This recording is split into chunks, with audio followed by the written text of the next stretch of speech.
รายการแก้งหมดคันไฟการไล่สดพัฒนาไปอีกครั้งเริ่มมีศิลปินรับเชิญเริ่มมีแขกรับเชิญจากค่ายอื่นที่บ่แม่นสาวน้อยลำเพลินโชว์เข้ามาแจมมันเฮ็ดให้สีสันเพิ่มขึ้นหลายเท่าตัวกับทักทายสบายดี FC ทุกท่าน FC ทุกคนเนาะมาพบมาพ่อกับค่อยเจเมาลาวในคลิปนี้เป็นเรื่องราวข้อมูลข่าวสารซึ่งง่ายออกมาจากฝากฟังเสียงวิหกมาสู่สาวน้อยลำเพลินโชว์นำโดยแก้งมดคันไฟและก็สาวน้อยมหัศจรรย์น้องหักแพงวรัญญพรท่านผู้ชมเนาะซึ่งน้องหักแพงมือใดที่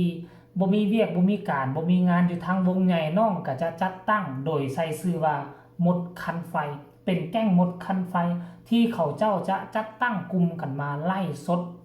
เพื่อสร้างความบันเทิงให้พ่อแม่เอฟซีผู้ที่รอคอยเบิ่งผลงานของเขาเนาะก็เข้าใจอยู่ว่า FC มันมีหลายถ้ากรณีว่ามือใดบ่มีงานแล้วศิลปินมิดเงียบไป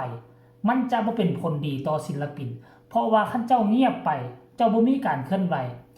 ในเมื่อ FC เขาง่วงเหงาแล้วถ้าเขายกย้ายเข้าไปฟังศิลปินผู้อื่นเข้าไปติดตามศิลปินผู้อื่นมันก็จะเฮ็ดให้กำลังซัพพอร์ตของศิลปินมันหายไปเพราะฉะนั้นวิธีทางแก้ไขของน้องฮักแพงกะพากันจัดตั้งกลุ่มและกะพากันไล่สดในเมื่อตนเองมีเครื่องมือมีสื่ออยู่ในมือแล้วและตนเองก็มีความสามารถก็เลยว่าเลือกเอาสถานที่ก็คือบ้านของน้องฮักแพงนั่นเองและครั้งนี้คลิปการไล่สดเมื่อคืนนี้ก็เห็นความแตกต่างได้อย่างชัดเจนนั่นก็คือฉากหลังทางด้านหลังเวทีมีการตกแต่งใส่ผ้าหลากสีเนาะประดับประดาด้วยแมงกระเบื้อแล้วก็เป็นว่าวท่านผู้ชมเนาะเบิ่งแล้วสีสันก็ค่อนข้างว่ามีมาตรฐานสูงขึ้นถึงว่ามันจะบ่หรูบ่หรานำไส้สิ่งของที่บ้านที่บ้านน้องฮักแพงที่เพิ่นมีแต่ว่าครั้งนี้มันมีสิ่งที่แปลกหน้าแปลกตานอกจากฉากหลังของหลังเวทีแล้วมันก็จะมีศิลปินคนหนึ่งคันจะเอิ้นว่าฮับเซิร์นก็เป็นได้หรือว่าจะเอิ้นว่าเป็นแขกผู้ที่มาเยือนผู้ที่มายามแต่ว่ามาเยือนมายามถึกช่วงระยะเวลาที่น้องฮักแพงไล่สดค่อยคิดว่าบ่แม่นเรื่องบังเอิญดอกเขาน่าจะติดต่อประสานงานหากันอยากให้สีสันของรายการนี้มันมีคุณภาพแล้วมันแปลกหน้าแปลกตาขึ้นตื่นเพราะฉะนั้นแล้วศิลปินแต่ละวงนี่รุ่นราวเขาเดียวเขามีการติดต่อสื่อสารกันแล้ว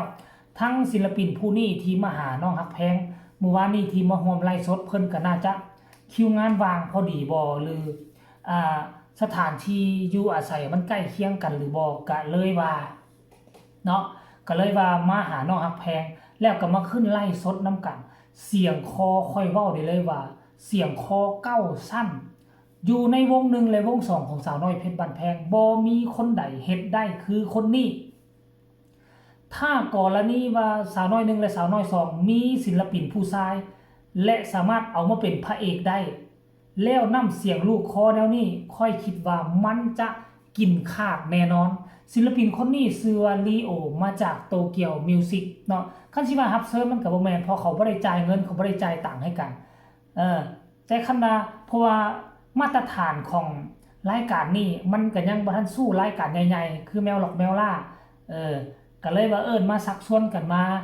ฝึกมาซ้อมน้ำกันเพื่อผู้นี้ก็เพื่อเป็นการฝึกฝนหล่อหลอมตนเองไปในโตเนาะท่านอนาคตกรณีว่ารายการนี้มันเติบใหญ่ขึ้นมาเป็นรายการหลักขึ้นมาก็สามารถน้องฮักแพงก็สามารถเชิญศิลปินผู้ที่มีชื่อเสียงผู้ที่มีเพลงโด่งดังมาร่วมแจมได้และโดยการให้ค่าน้ำมุกน้ำมันต้องเป็นแบบนี้แหละท่านผู้ชมแต่ค่อยคิดเบิ่งแล้วมาตรฐานมันเริ่มดีขึ้นท่านผู้ชมแล้วลีโอก็เสียงตั้งแต่ค่อยเริ่มติดตามหมอลำมาค่อยบ่เคยเห็นเสียงแบบนี้จักเทื่อท่านผู้ชมนี่มันเป็นครั้งแรกเลยได้ครั้งแรกค่อยขอเด้อขอเจ้าของคลิปเนาะจะตัดเอามาจัก30-40 วิพอจะได้บ่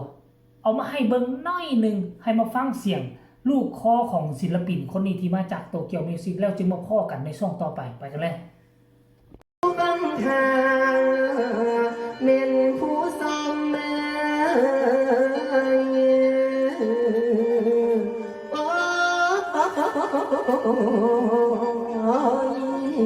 ยละเด้อ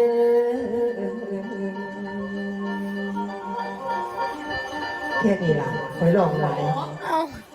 คอยลองหลายมันสิเด็ดเงียบนี้ รับรองสำหรับอ่ะ คือจะบังคับ สอนเนี่ย ทุกคนได้ยินกันแล้วหรือยัง ถ้าได้ยินแล้วค่อยคิดว่า พวกเจ้าก็น่าจะคิดคือค่อยตั้งแต่ค่อยได้ฟังเสียงศิลปินวงหนึ่งวงสองโอ้โห เสียงคนนี้ได้กลิ่นคาด ผู้ใหญ่บ้านฟินแลนด์โตเกียวมิวสิกสายตาอันแหลมคม คนที่เล่าไปเอา มาอยู่นำนะเอามาปั้นเอามาแต่งนะล้วนแล้วแต่เป็นคนที่เขาเอิ้นว่าน้ำเสียงคอนี่บ่ธรรมดา เสียงคอเก้าสั้น ศิลปินที่มีความสามารถล้วนแล้วแต่ไปกองกันอยู่นำโตเกียวมิวสิกท่านผู้ชมผู้ที่ทายคลิปจนว่าโอ้น้องฮักแพงจนไปบ่เป็นแมนเจอลูกคอแล้วนี่บ่มีไผไปเป็นค่อยคิดว่า1ในล้านได้ลูกคอเป็นแล้วนี่นะคนยุคนี้น่ะบ่ค่อยมีคันว่าคนยุคเก่าแท้รุ่นแม่บานยกบานเย็นรุ่นนั้นแท้บ่ปฏิเสธแต่ว่ายุคนี้และอายุซ้ำนี้โอ้โหถ้าผู้ใดได้ไปเสริมทัพคือผู้นั้นรุ่งแน่นอนท่านผู้ชมเนาะฟังกับเสียงลูกเสียงคนลูกคนพ้องเลยท่านผู้ชมเนาะอันนี้คือการยกระดับของเขาเอาของรายการค่อยใส่คำว่ารายการซะเพราะว่าตั้งแต่กี้บ่เป็นรูปธรรมเฮ็ดไปแบบตามมีตามเกิดและคนยังบ่ทันฮู้แต่ปัจจุบันนี้คนเริ่มฮู้เริ่มดังแล้วก็คองคอยรายการของรถคันไฟหรือว่าฮักแพงแบรนด์ท่านผู้ชมเนาะซึ่งจะพัฒนาและผลักดันให้มันไปเทียบเท่ากับเคียงคู่กับรายการแมวล่าของบอสโจที่เราเฮ็ดแล้วถือเอาเป็นรายการที่สำคัญประจำวงหนึ่งไปแล้วช่วงที่พักแรงช่วงที่พักวงก็เป็นรายการแมวล่านี่เป็นตัวสร้างเม็ดเงินมหาศาลเนาะเปิดการไล่สดกลุ่มปิดแล้วก็มีการเชิญศิลปินต่างๆมาแล้วก็มีการพัดเปลี่ยนให้ศิลปินในวงกันมาแล้วก็ได้ค่าน้ำมูกน้ำมันไปในรายการนี้เช่นเดียวกันค่อยคิดว่าค่าปิดวงยามใดเนาะฮักแพงคงจะบ่หยุดคงจะใส่ตัวนี้เป็นการเคลื่อนไหวและเป็นการโปรโมทตนเองไปเรื่อยๆท่านผู้ชมและนอกจากนั้นก็ยังจะได้มาหลอกมาไล่คือปิดฤดูกาลนี้เป็น 2-3 เดือนถ้ากรณีว่าเฮามิดเงียบไปมันก็บ่มีผลประโยชน์เฮากับพากันมาไล่สดปรับปรุงรายการไปเรื่อยๆเห็นบ่ไล่สดครั้งนี้ก็มีคนมาเบิ่งบ่แม่นน้อยๆเป็น10คนอยู่ทางด้านข้างแล้วก็อยู่ทางด้านหน้าเวทีอาจจะเป็นทีมงานของน้องฮักแพงเองเพื่อสลับซับเปลี่ยนกันเข้ารายการเนาะท่านผู้ชมเนาะสลับซับเปลี่ยนกันเข้ารายการโอ้โหและตอนนี้ไปขั้นกรณีว่าชาวบ้านที่ประจำอยู่บ้านน้องฮักแพงอยู่แล้วเขาฮักฮู้ว่ามีรายการมาเปิดคอนเสิร์ตมินิคอนเสิร์ตอยู่นี่ก็อาจจะมีทานผู้ชมอยู่บริเวณบ้านเข้ามาเบิ่งเข้ามาชมแล้วมันจะเฮ็ดให้รายการนี้สนุกแล้วก็ฟดฟื้นขึ้นกว่าเก่าเนาะเอาคลิปนี้ก็เอาเรื่องราวการเคลื่อนไหวของแก๊งมดคันไฟหรือว่าฮักแพงแบรนด์มาฝากมาต้อนกันเพียงสำนี้ผิดพลาดประการใดข้อมูลบ่ถูกต้องก็ต้องขอโทษขออภัยฝากทุกคนกดไลค์กดแชร์กดติดตามเพื่อจะบ่พลาดในคลิปต่อไปที่สำคัญจะกดข้ามโฆษณาใครอยากเบิ่งคลิปเต็มจังใดก็ขอให้เข้าไปเบิ่งในช่องของต้นริวช่องฮักแพงเรานี่เป็นต้นเพื่อจะได้เห็นคลิปเต็มๆเนาะคลิปนี้ขอฝากฝังไว้สำนี้เลยเนาะสบายดี